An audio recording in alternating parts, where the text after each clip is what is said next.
Hello, day 5 or 30 days reading challenge, chapter 2, part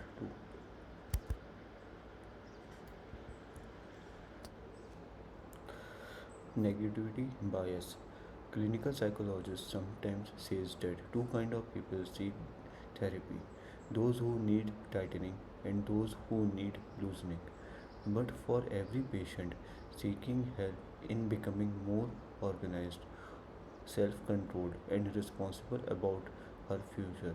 There is a waiting room full of people hoping to loosen up, lighten up, and worry less about the stupid things they said at yesterday's staff meeting or about the rejection they are sure will follow tomorrow's lunch date.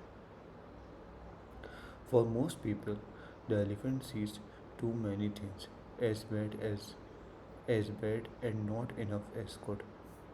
It makes sense. If you were designing the mind of a fish, you would you have it respond as strongly to opportunities as to threats? No way. The cost of missing a cue that signal food is low. Odds are that there are other fish in the sea, and one mistake won't lead to starvation.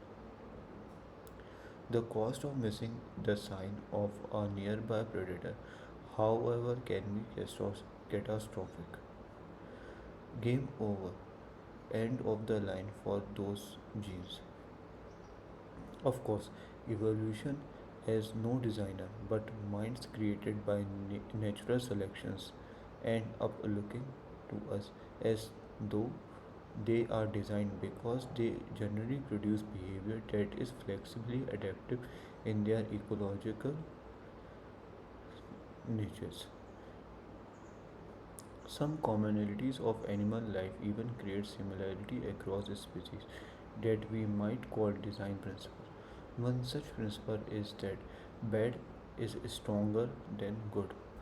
Responses to threats and unpleasantness are faster, stronger, and harder to inhabit than responses to opportunities and pleasure.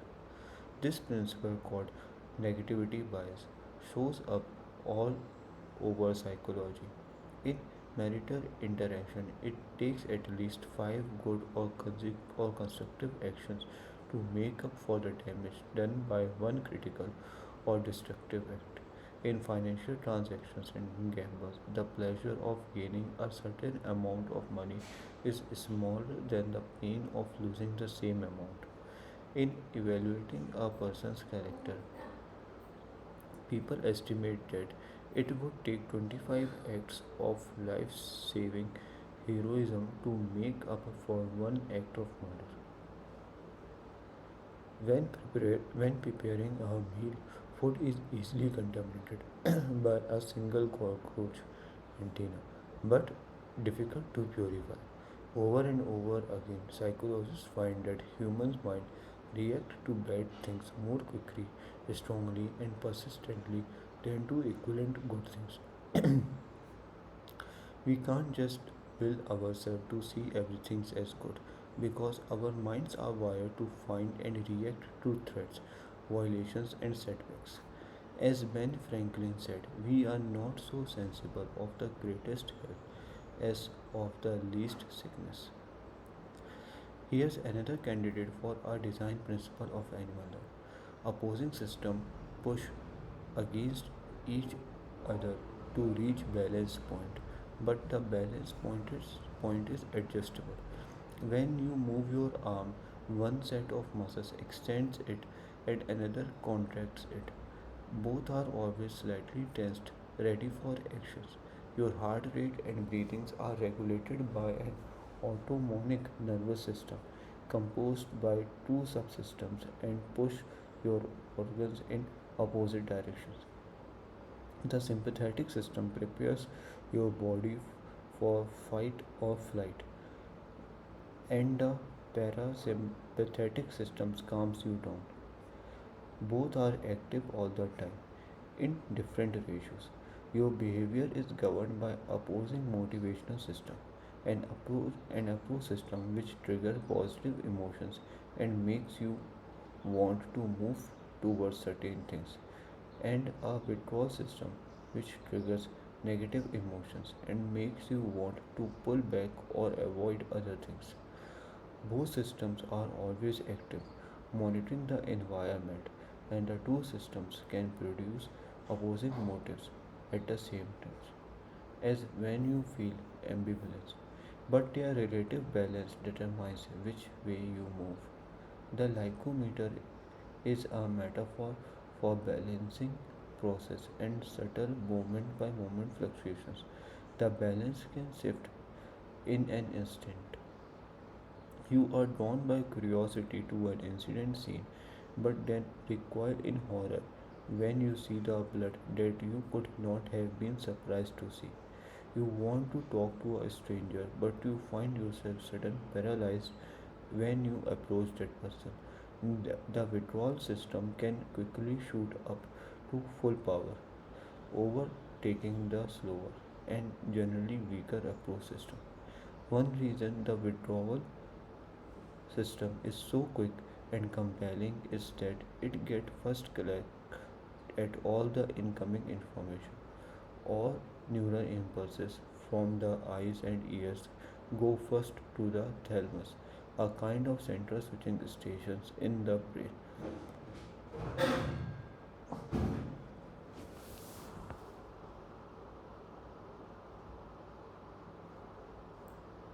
पापा ठीक है ना आवाज आई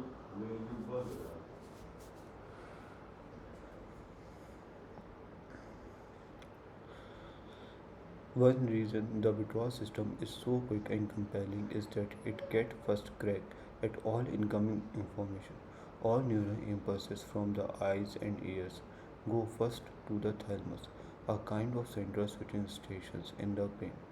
From the thalamus, neural impulses are sent out to spatial sensory processing areas in the cortex, and from those areas, informations are relayed to the frontal cortex where it is integrated with other higher mental process and your ongoing system of consciousness. If at the end of this process you become aware of hissing snake in front of you, you could decide to run away and then order your legs to start moving. But because neural impulses move only at about 30 meters per second, this fairly a long path, including decision time, could easily take a second or two. It's easy to see why a neural shortcut would be advantageous, and the amygdala is that short, and the amygdala is the shortest shortcut. The amygdala, sitting just under the thalamus, dips into the river of unprocessed information flowing through the thalamus and responds to the pattern in the past were associated with danger.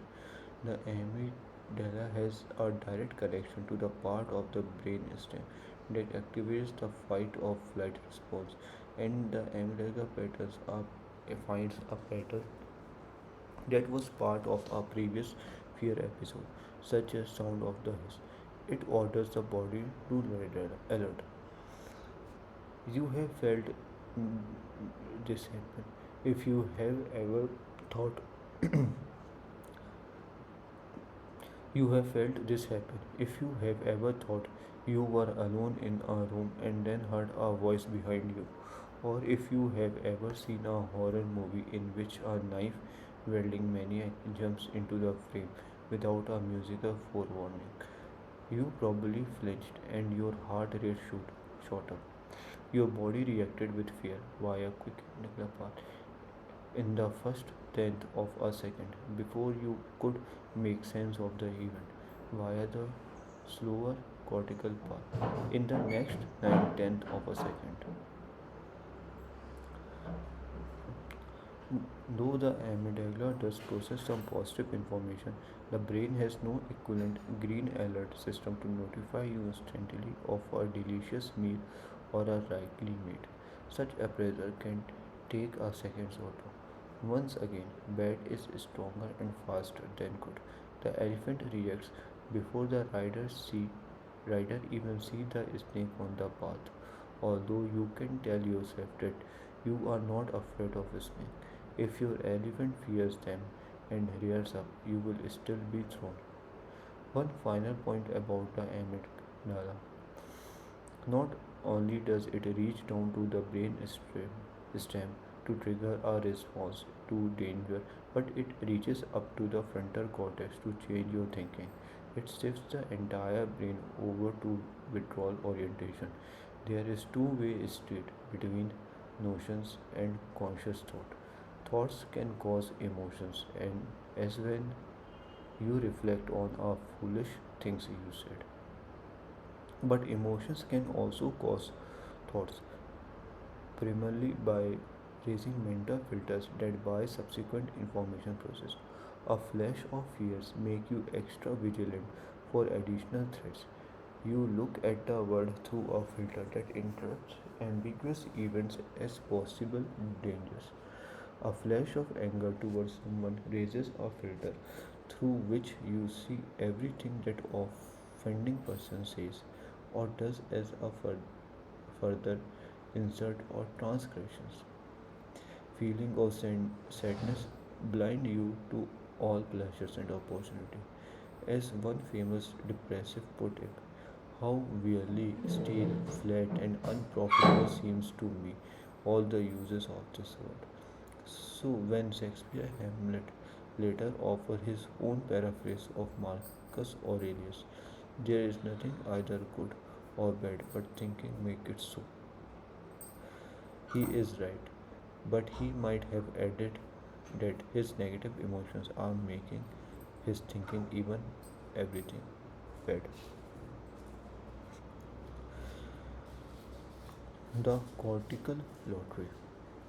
Hamlet was unlucky. His uncle and his mother conspired to murder his father, the king. But his long and deep depressive reaction to this setback suggests that he was unlucky in another way too. He was by nature a pessimist. When it comes to explaining personality, it always true that nature and nurture work together. But it also true that nature plays a bigger role than most people realize. Consider the identical twin sister, Daphne and Barbara, raised outside London. They both left school at the age of 14, went to work in local government, met their future husband at the age of 16 at local town hall dances, suffered miscarriages at the same time, and then each gave birth of two boys and a girl. They feared many of the same things, blood and heights, and exhibited unusual habit. Each drank her coffee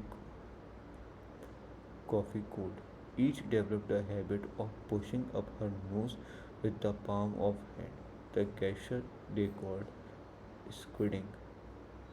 None of this may surprise you until you learn that separate families had adopted Daphne and Barbara as infants. Neither even knew of the other's existence until they are reunited at the age of 40. When they finally did meet, they were wearing almost identical clothing. Such strings of coincidence are common among identical twins who were separated at birth, but they do not happen among fraternal twins who are similarly separated. On just about every trait that has been studied, identical twins who share all their genes and spend the same 9 months in the same womb are more similar than same sex fraternal twins who share only half of their genes and spend the same 9 months in the same womb.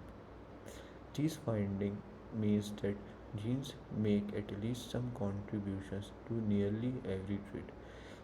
Whether the trait is intelligence, extroversion, fearfulness, religiosity, political leaning, liking or gas, liking for gas, or dislike for spicy food, identical twins are more similar than fraternal twins, and they are usually almost as similar if they are separated at birth. Genes are not blueprint specifying the structure of a person. They are better thought of the recipes for producing a persons over many years. Because identical twins are created from the same recipe, their brain end up being fairly similar, though not identical. And these similar brain produces many of the same idiosyncratic behaviors. Fraternal twins, on the other hand, are made from two different recipes that happen to share half of their instruction. Fraternal twins don't end up being 50% similar to each other. They end up being radically different brains and therefore radically different personalities, almost as different as people from unrelated families. Daphne and Barbara come to be known as our jiggle twins. Both have sunny personalities and a habit of bursting into laughter in mid sentence. They won a cortical lottery. Their brains were pre-configured to see good in the world. Other pairs of twins, however, were born to look on the dark side. In fact, happiness is only of the most highly heritable aspects of personality. Twin studies generally show that 50% to 80% of all the variance among people in their average level of happiness can be explained by the difference in their genes rather than in their experience. Particular episodes of joy or depression, however, must usually be understood by looking at how life even interact with a person's emotional predispositions. A person's average or typical level of happiness is that person's affective style. Affect refer to the felt or experienced part of emotions. Our affective style reflects the everyday balance of power between your approach system and your withdrawal system. And this balance can be read right from your forehead. It has long been known from studies of brain waves that most people show asymmetry, more activity either in the right frontal cortex or in the left frontal cortex. In the late 1980s, Richard Davidson at the University of Wisconsin discovered that these asymmetries correlated with a person's general tendencies to experience positive and negative emotions.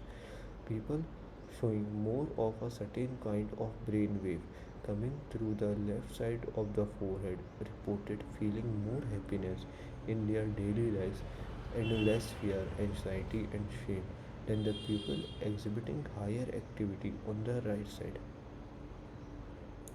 Later research showed that these cortical lefties are subject to depression and recover more quickly from negative experience.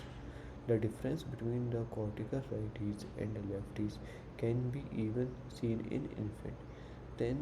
10-month-old babies showing more activity on the right side are more likely to cry when separated briefly from their mothers, and their difference in infancy appears to reflect on aspect of personality that is stable for most people.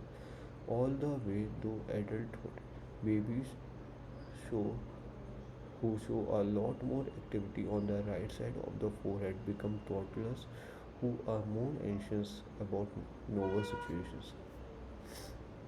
As teenagers, they are more likely to be fearful about dating and social activities, and finally, as adults, they are more likely to need psychotherapy to loosen up. Having lost out in a cortical lottery, they will struggle all their lives to weaken the grip of an overactive withdrawal system. Once, when a friend of mine with a negative affective style was bemoaning her life situation, someone suggested that a move to a different city would suit her well. No, she said, I can be unhappy anywhere. She might as well have quoted John Milton's paraphrase of Aurelius. The mind in its own place and in itself can make a heaven or hell, a heaven of a hell of heaven. Which set of statement is more true of you? Said I am always willing to try something new if I think it will be fun. I see a chance to get something I want. I move on it right away. When good things happen to me, it affects me strongly. I often act on spur of the moment.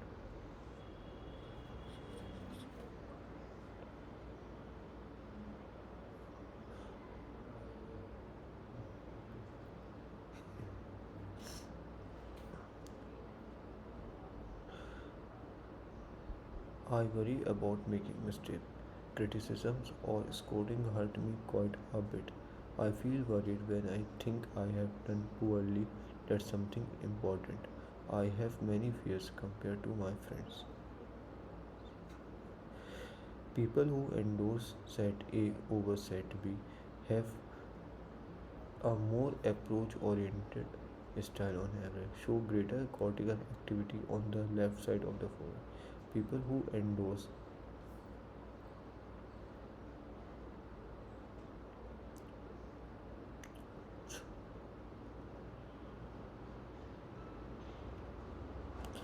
People who endorse set A over set B have more approach oriented style and on average show greater cortical activity on the left side of the forehead. People who endorse set B have more withdrawal oriented style on average, show greater cortical activities on the right side.